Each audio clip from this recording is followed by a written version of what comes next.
Hello, and welcome to RIME Entertainment Showcase with your hosts, Rita and Mel. Hello everyone, and welcome to RIME Entertainment Showcase, episode 29. Today we have a great guest on the show today. Her name is Madelyn Victoria, and she is a country music artist. Welcome to the show, Madelyn. Madelyn. Hi y'all. How are y'all doing today? Thank you so much for having me. It's our pleasure. Okay, so tell us about your journey into music and how did it all begin? Yeah, so I have been in the music industry and world for a while now. I've been singing since I was very young. I started singing since I was about 5 years old, and I started my band in high school. So in between there, I've been singing, and I was in different various groups of singing groups in high school growing up, and also with my family. I find them as one of my biggest influences in music because growing up, I would hear them singing and playing guitar, and my uncles and my aunts. My uncles are actually the ones that taught me how to play guitar when I was younger. And so it's really a family thing, my music journey, and my brother plays guitar with me in my band.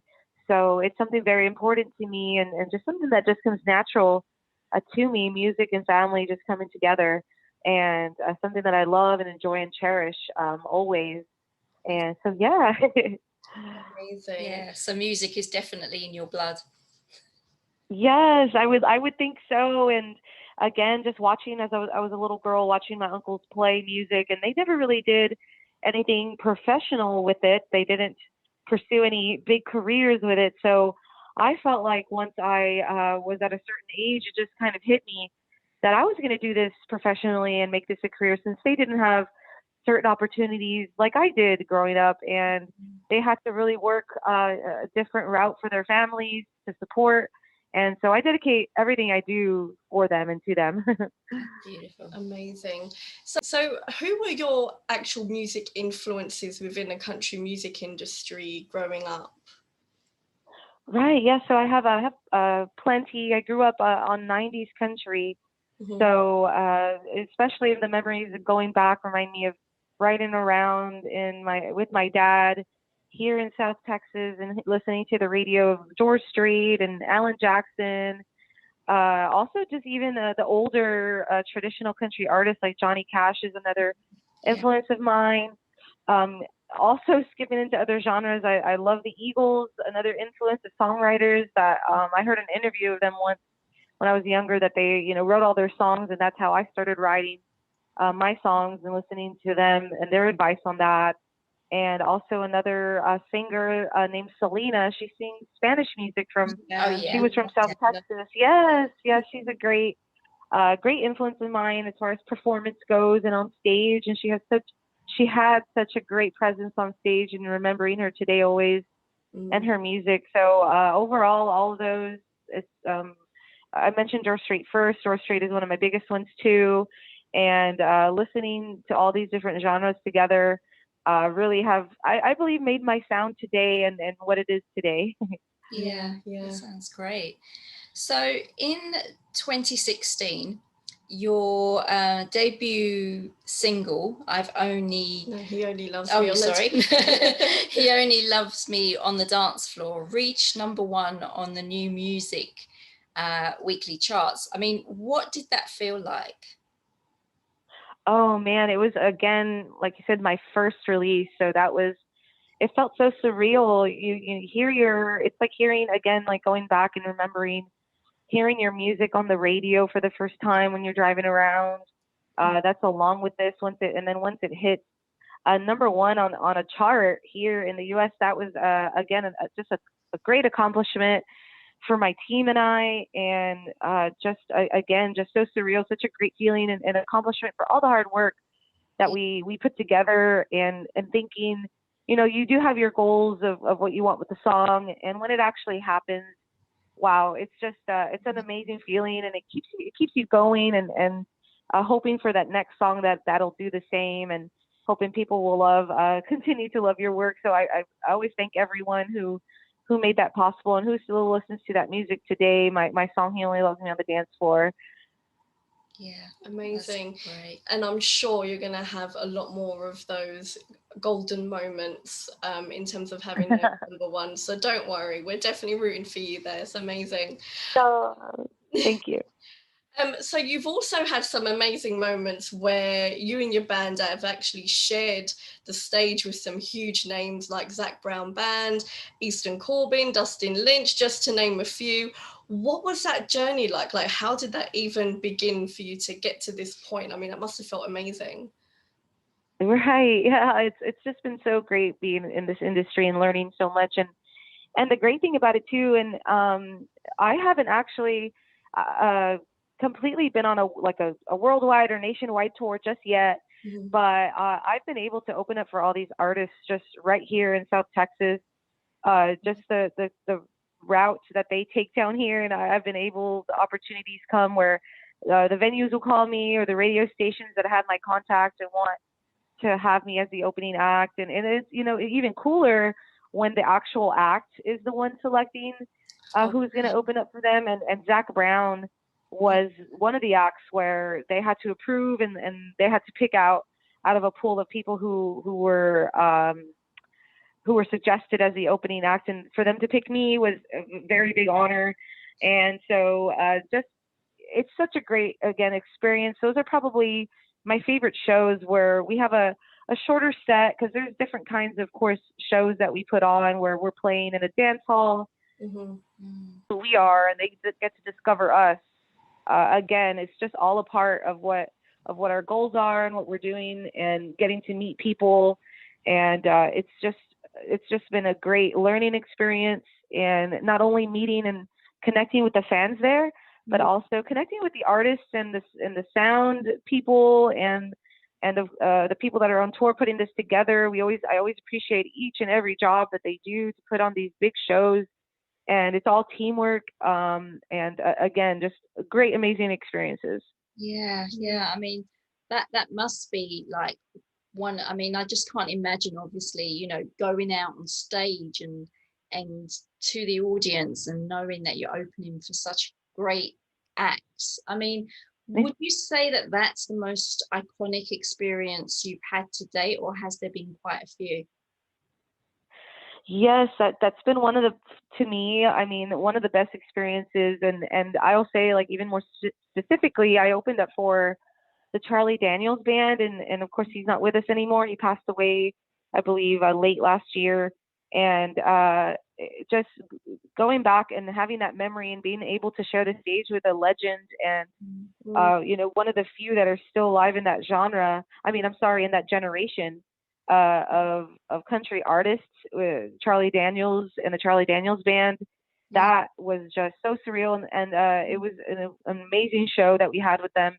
And also, he requested to speak to me backstage, because I guess he wanted to know who his opening acts were, and that's kind of rare, that we don't see much nowadays with artists that are young and getting up there, and they have their first record deal. You don't see that just yet, but for a guy who's so seasoned in the industry to want to speak to me and want to know who's opening up for him, that makes so much sense to me. And I kind of took that to one day when I'm there and in his position, I want to do the same. And right off the bat, kind of, know who's opening up for me and their story. And, because we've all been there, we're all getting there at one point in our career. And for him to take time to speak with me while he's getting prepared to perform, wow, it was amazing. And we spoke about him in Nashville. He asked me what my dreams were. It was really amazing. And we also reminisced on his time with Freddie Fender, who's from my hometown, San Benito. Wow. I believe I mentioned that earlier. An artist from my hometown, and he was just so thrilled to know that we came from the same town in South Texas. So that was great and amazing, and another amazing experience. Amazing. What a blessing that was. Yeah. Yes. Definitely. And I think what was lovely about that is that it makes you feel special as well. It makes you feel valued for being right in act, and also being respected as well, because he was asking about you and your journey, which was great. Yes, exactly. I was just so, again, it was a blessing, and felt super special, and again, just want to carry that on, and one day, want to do that for somebody too. Definitely. Yeah, beautiful. So let's go back to your music now. When you're songwriting, are there any particular parts that inspires you, like perhaps any life experiences that gets your writing juices flowing? Like what's your inspiration behind the words? Yes, I love the way you describe that. Definitely how it gets me flowing and whatnot. But there's so many different ways and avenues that I write, and inspirations that just come to me. Growing up, it used to really focus. I was growing up when a lot younger when I first started writing. I was probably about 12, 13 years old, writing poems. So that's how it first started, with just writing about nature and my family, and just the sunsets, and again about nature and my backyard, and things like that. And I have, of course, taken that more into my storytelling of my family, and what I hear within my family, and the stories that we are told when we have get-togethers here, and we cook outside, and we get together with the guitars, and we have a fire going around the fire, and just having a good time. And it's basically like storytelling with each other, and I want to document that. I get so inspired with that, with my family, and kind of memoirs of what we have and what we remember, and who I'm dedicating it to. Also, just of course, all the heartbreaks that I've been through. Yeah. Always make yes, always make good stories for songs, and something that, again, we all go through it. We all go through heartbreaks and the love. So that's definitely what I want to write about, so we can all relate. And then from the deeper stuff to the lighter stuff of having fun with family and friends and having a good time. Just I have so much material that I have out. That I have yet to release yet, and it just shows my versatility of what I like to do. And here soon I'll be releasing more and more stuff. But again, also inspiration, it could just hit me out of nowhere too. I could either be trying to find it within, what we're doing. I can also be on the road, traveling, and just thinking and looking at the sky, and these inspirations just hit me, and I'll start writing in my phone or my little notepad, or even melodies that come to my head. Just so naturally, I'll record them on my phone, and make sure that I jot that down, and either little bits and pieces here and there, or also a whole song can just come to me and hit me, and all of it, from the lyrics to the melody, and I'm playing guitar.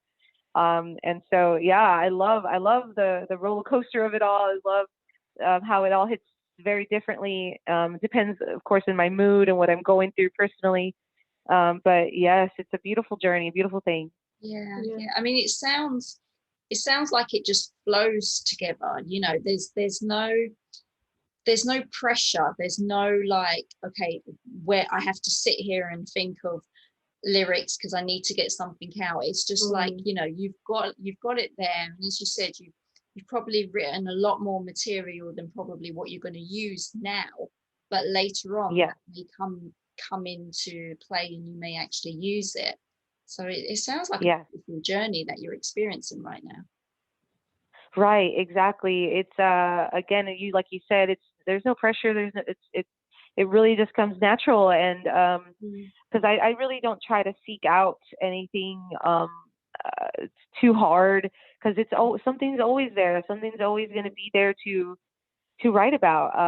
Whether it's always around you, it's always around me. It's always it's time, and time is passing, and I like to just jot down any kind of memory, and it can always, and any kind of influence, any kind of story that's happening, anything that's happening at the moment, and jot that down, and that can blossom into something big. Yes. Amazing. That's great. Yeah, keep that flow going, girl. It's brilliant. Love it. Yes, thank you. Okay, so your recent single, "Good at Goodbye," was released, and I know it's doing well on like Spotify and a lot of the streaming services. Are you working on any new material, or possibly like an album that you're putting together, perhaps? Right. Yeah. So, Good at Goodbye, like you said, is doing so well, and I'm just so happy and thankful for my team. with NTS and Michael. We're really pushing that song, and it's a lot of people are really enjoying it. So I thank him and I thank everyone who's been supporting. And I definitely have more music planned. I have a whole album that we are working on right now in and out of the studio.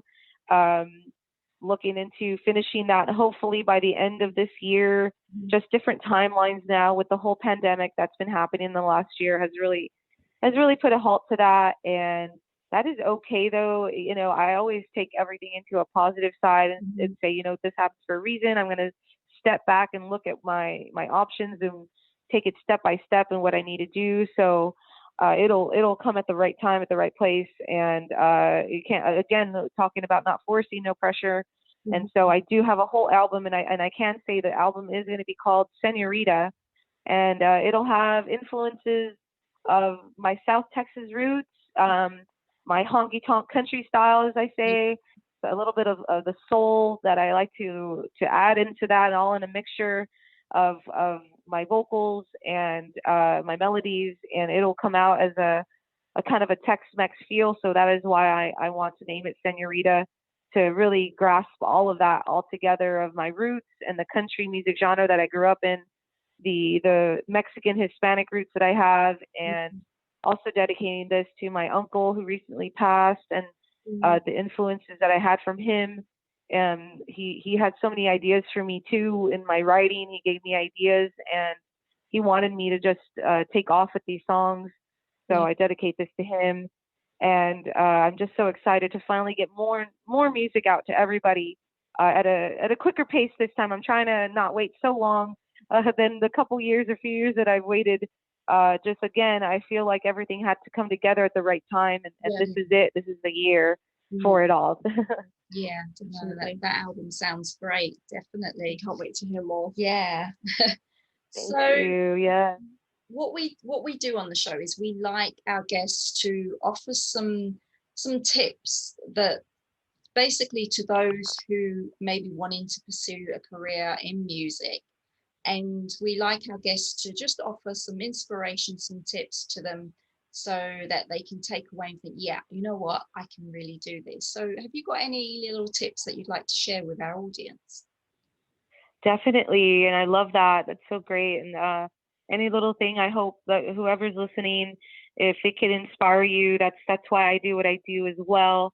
Not only because I'm inspired, but it's something that I want to continue and inspire others, because that's what I believe we're here for, to believe in each other and make each other great, because we are destined, all of us, for greatness, and we have to just believe it. The only thing that is holding us back is ourselves. And on the other side, there's nothing to be fearful on the other side of what you're fearful about. Once you pass that nervousness or that thing that is just holding you back, you think on the other side of that it is beautiful. Once you reach that side of making and taking that step of whatever it is you're doing, whether it's in music or in any career that somebody is trying to pursue, the only thing that is holding you back is yourself. And I just want to send that out. Also, if it's specifically in music, I want to say that you got to start somewhere, and starting anywhere is the first step. There's no right way to in this journey. Everyone has their own way. Everyone has their own calling in what they're doing in the music industry, and whether it is starting off just singing karaoke, getting comfortable on stage, going to open mic nights, getting that experience is what really makes you, it will start you, and at the end of the day, start seizing you up as an artist. Because when you're on that stage, people can feel what you're feeling, and so you want to I've been doing this since I was 5, and so I've had a lot of experience up on that stage to where it feels like home now. And so, you got to start with that. You got to start, if you really want to make this your career as an original artist, start writing anything. I started off with poems, anything that makes you feel right, anything of all your thoughts, jot it down, with a mixture of that, of course, getting comfortable on stage. And then it grows from there. You'll see the opportunities start coming.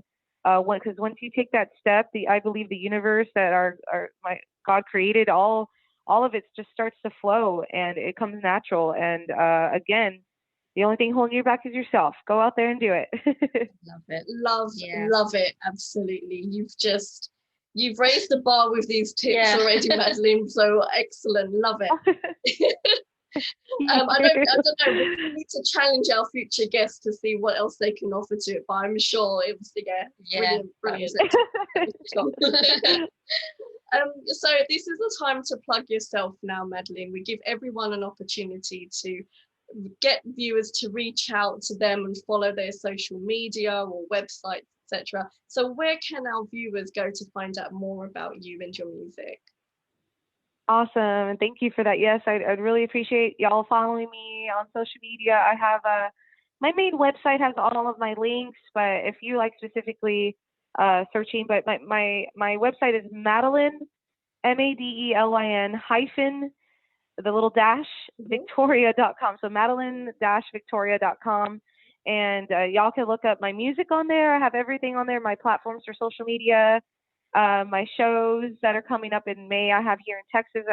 We're going to be announcing that here soon. My shows in May, and then I'm always on Instagram. So my handle on Instagram is MadVicVal, and people wonder what that is. That's my three name, my first, middle, and last name, Madelyn Victoria Vallejo. So it's MadVicVal on Instagram, and again, that link is on my website. And I would love to connect with you guys, or even through Facebook. I have YouTube. You can search Madelyn Victoria. You can search Madelyn Victoria on Facebook. And that is definitely the thing to do nowadays with artists and fans and friends, as I like to say, new friends, and connect with each other and really get to know what you all are looking for in music too. I even like to know what my fans and my friends are up to, and what we can do as far as where to go for shows, or what my next song is. I can be influenced from you all and put together something for y'all. So again, I appreciate being on the show with you guys, and I appreciate all the new followers out there, my team out there, my family, my friends, and of course God for everything. And thank you all so much. Thank you so much. It's been a pleasure to have you on the show, Madelyn, and we're wishing you all the success in the world. Make sure you do stay in touch with us, and I'm sure our viewers will really love the song that we're going to play next, which is Good at Goodbye. Thank you again, Madelyn. Thank you all so much again. Yes, thank you. We hope you enjoyed the show. Stay tuned for more RIME Entertainment Showcase.